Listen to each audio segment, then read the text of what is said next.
So every so often when I put out a video talking about APS-C cameras, I get a handful of comments from people who are just like, APS-C sucks, get full frame only, diehard type of people. And look, I'm not here to say that full frame is bad, nor am I here to say that APS-C is better. I'm here to say they're both fantastic and they're both great, and I like them both equally. Now I have a confession to make, which is that in the thumbnail I did include something along the lines of like, lies you've been told about full frame, or you've been lied to, or something like that. And if I'm honest, that lie came from me. But we're going to be talking about that in a little bit. Now, when we talk about full frame versus APS-C cameras, if you don't know what that means, basically a camera has a sensor inside of it. Now, these sensors are the main thing that capture the image for a camera. It's that sort of little shiny piece inside there. Now, the sensor size causes a couple of things within a camera. So there's a few different sizes. There's micro four thirds, there's APS-C, there's full frame, and then there's large format. But most people aren't using large format. So APS-C, as you can see here, is smaller than full frame, which is bigger. Now, the larger sensor can come with a couple of advantages, as can the smaller sensor. They're not exclusively better than one another, they're just different. Typically, when people think of full frame cameras, what they think of is, well, 1, you get a blurrier background, 2, you get a wider field of view, and 3, they're better in low light. And I'm kind of here to say today that all 3 of those things are mostly untrue. Now, bear with me, I know this is controversial, but let me make my case here, and then you can rant at me down in the comments below. Now, a couple of weeks ago, I put out a poll on YouTube and on Instagram showing 2 images, and I took it on 2 different cameras. And I wanted you guys to guess which one is full frame and which one is APS-C. So we have camera shot A and camera shot B. Now, on the poll, 73% of people thought that camera A was full frame, and camera B therefore is APS-C. Before I tell you what the answer was, let's talk real quick about why they gave that answer. Now, if you look at shot A and shot B, you're gonna notice one key difference. And this is the people who are really looking at this image to try and tell which one is which. They're gonna look at the image and they're mainly gonna look at background blur. So this shot was taken right here where I'm currently sitting. And this bar light right here in camera shot A is blurrier. Okay, so that is, that's probably the main giveaway as to which one is which, right? The bar is blurrier, the actual bokeh of it is thicker, and just in general, the background is a little bit creamier. Now, both cameras were set to the same focal length, which was the equivalent of 40 millimeters, just to try and make it fair. Now, the thing is, everybody who voted, again, 73% of people voting that camera A was full frame, camera B therefore is APS-C, were half right. Camera B is APS-C, but camera A was micro four thirds, which is an even smaller sensor, which produces an even less blurry background and an even more cropped in focal length. Neither of those are full frame. So it's really hard to look at an image and say, that one's full frame, that one's APS-C. And the problem with this poll that I did was nobody asked if the settings matched, because they didn't. Nobody asked if I used the same lens, because I didn't. Now, what I'm trying to say here is that the main thing and the main importance behind getting a good image out of a camera is 2 things. What you put in front of the camera, the lens, and what's behind the camera, you. A seasoned photographer or videographer can make an APS-C or a micro four thirds camera look way more superior to a full frame camera in the hands of someone who's never touched a camera before. It just takes some skill, takes some time to learning what kind of lenses to be used in which situations. So yes, both cameras were set to 40mm equivalents, right? So the APS-C camera was set on a 30mm lens at f1.8, which gave me a 40mm equivalent lens. Now, the micro four thirds camera had a 20mm lens on it, giving me that 40mm equivalent, but it was set to T1.0, which gave me that blurrier background. The quality of the bokeh or the background blur in your image is 90% down to the camera lens, not to the sensor. So let's break down these 3 myths that I want to talk about today. Background blur, wider angle shots, and low light performance. The 3 things that make up a blurry shot, or having more separation from your background, is first off, the lens. That's the most important thing. An f8 lens is not going to give you a background blur no matter what size sensor you put on it. Secondly, how close the item that you're talking about to the lens is. So we're filming at 1.4 right now, and we have a little bit of background blur. But if I put something up close, you're going to notice that background gets even blurrier because the separation is more severe from the background to the foreground. That makes it blurrier. And lastly, the size of the sensor. Yes, a larger sensor technically can make a blurrier background. That is a much smaller piece of the puzzle than your lens and your shot. So there's multiple things that make up the separation from the background of your image. The sensor can do a little bit of that, But again, I would rather take a smaller sensor with a nicer lens than a bigger sensor with a bad lens. Now let's talk about focal length, right? The sort of getting a wider angle. And that's what most people are concerned about when they think of APS-C. They think, well, I can't get a wide angle lens because if I stick my 24mm on there, all of a sudden I've got like roughly a 35-36mm, and I don't want a 36mm, I want a 24mm.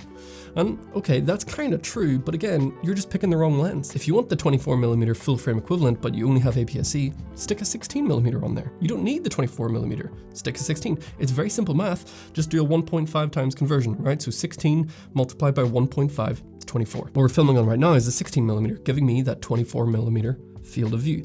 Now, if you're taking full frame lenses and sticking them on an APS-C camera and saying, oh, this isn't giving me the focal length that I want, that's your fault, right? You're putting the wrong lens on your camera. And people even go to say that, well, you cannot get a wide angle lens on APS-C compared to full frame. That's not true. Sony have an 11mm f1.8. There's your 16mm if you want something equivalent there. Laowa have a 9mm. That gives you, what, 14mm? That's any wider than that and you're getting into fisheye territory. Viltrox make a 13mm f1.4. There's your 20mm. You know, you got your Sigma 16, there's your 24mm. There's so many choices for wide angle lenses for APS-C. You just have to do the math ahead of time. Lastly, let's talk about low light. Now, low light, to be fair, has been the primary problem with APS-C in the past. APS-C cameras, historically, are nowhere near as good as full frame when it comes to low light. But I'm going to argue again that that is not true for two reasons. First off, you cannot say all APS-C cameras are worse in low light than all full frame cameras. It depends on the camera. Yes, the A6700 is not as good as the A7S III. That is true. But it's just as good, if not better, than the A7 III. And it might be better than other cameras as well. It depends on the camera. Some cameras are incredible at low light. The Sony A7S III and the FX3 are incredible in low light. If you need, like absolutely need low light up to that 12,000, 25,000 ISO, if you need that, then sure. If you're a professional and that is your absolute need, go with the FX3. If you're taking photos of your dog at home or if you're a hobbyist, you don't need that. You're not going to be needing to film at 12,000 ISO. And there's a lot of full frame cameras out there that are not as good in low light as the A6700 or the FX30 that you're watching right now. So again, it depends on the camera. Some full frame cameras are better, yes. Full frame can give you the opportunity to get better low light, but again, it depends on which camera that you purchase. Not only that, but back to lenses, it's all about the lens. An f1.4 lens on an APS-C camera is going to be better in low light than an f4 lens on full frame, because an f1.4 lens can let in a lot more light, and that's going to change the amount of light that hits your sensor and therefore give you a brighter image. Now, you're probably noticing a theme when it comes to all of these three things: background blur, wide angles, and low light performance. It all realistically comes down to the lens that you choose to use. And honestly, to me, that's one of the main benefits of APS-C. With full frame camera, you're restricted to full frame glass. If you put an APS-C lens on a full frame camera, you're going to get massive vignetting around the edge of the frame, forcing you to crop in to a 1.5 times crop, basically making your full frame sensor an APS-C sensor. You must use full frame lenses, which are 2 to 3 times the price as APS-C lenses. Now, on the flip side, APS-C cameras can use both APS-C lenses and full frame lenses and make use of the entire sensor within the camera. Not only that, APS-C lenses are far cheaper. For example, these are some of my favorites. These are a couple of cinema lenses by Zhongyi or Mitacon, and they open all the way up to T1.0. This is a 20mm T1.0 lens. This is a 50mm T1.0 lens, giving me an equivalent of 30mm 75, and there's another one up on the shelf there, which is the 35, giving me roughly a 50mm. I would challenge anybody to find a 30mm full frame equivalent lens that opens up to T1.0. It's going to be incredibly expensive, and it's not going to perform as well as something like this for just $300, which is nothing. On top of that, you got fantastic autofocus lenses. The Sigma Contemporary series, you're watching 16mm, we've got 30mm, there's the 56mm. These are incredible lenses. We've got great autofocus, like it's instantly snappy. I can do whatever I want here instantly. A lot of great autofocus lenses. You can get crazy zooms, like the Tamron 17-70, a 25-105 lens, f2.8 with image stabilization, all built in to a relatively small lens. Under $700. That's crazy. You can get anamorphic lenses at a 1.33 times squeeze, which is ideal for any camera that can't do open gate. 1.33 in my opinion is better. These are like $500 or less if you buy them used, and you're into the anamorphic game for super cheap. On top of that, if you do have full frame lenses, let's say you want to get into some really nice glass like these Zeiss lenses, these work on APS-C. Yes, they work on full frame too, but none of these work on full frame as well as these do on APS-C, if that makes sense. And this is my point. The main characteristic and style of your shot is far more to do with the lens that you choose to put on your camera than it is the camera itself. You can get just as wide shots with an APS-C camera. You can get just as blurry shots with an APS-C camera.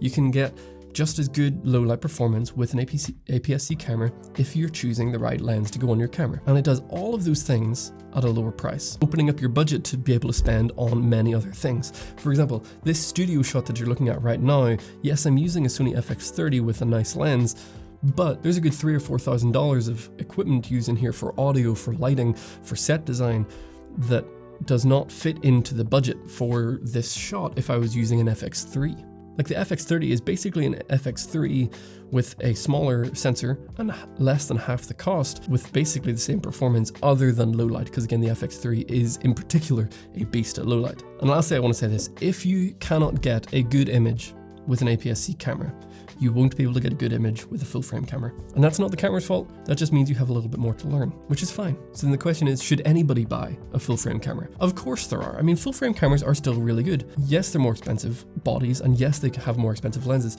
but if you are a professional, you own a production company and you're making a lot of money with your cameras, sure, get the best camera that you can. The FX3 and the A7S III are phenomenal cameras. The A7 IV, the A7 III, like, they're all fantastic cameras. Don't get me wrong, I'm not trying to tell you that nobody should buy those cameras. But what I'm saying is APS-C isn't bad, and full frame is marginally better if you know what you're doing. But to me personally, it all just comes down to cost, right? I'm not really in the market of spending $4,000 on a camera that does the exact same thing as a $1,500 camera, just with different lens options. Now again, full frame is not useless. I'm really not trying to dog on anybody with full frame cameras. Full frame is great, but what I'm saying is APS-C is also great. And personally, I'm really interested in a specific full frame camera, which is surprisingly not Sony. I find Sony's full frame cameras, again, are fantastic, but way too expensive. And there's other cameras out there that I think are probably a much better bang for the buck. So if you're interested in knowing what those are, make sure you drop a comment down below to say that you want to know what that camera is. And if you've enjoyed this video, do hit the like button, drop a comment down below, or maybe even subscribe as we continue to build this channel. I appreciate all of you for doing so, and I hope that you have a wonderful day.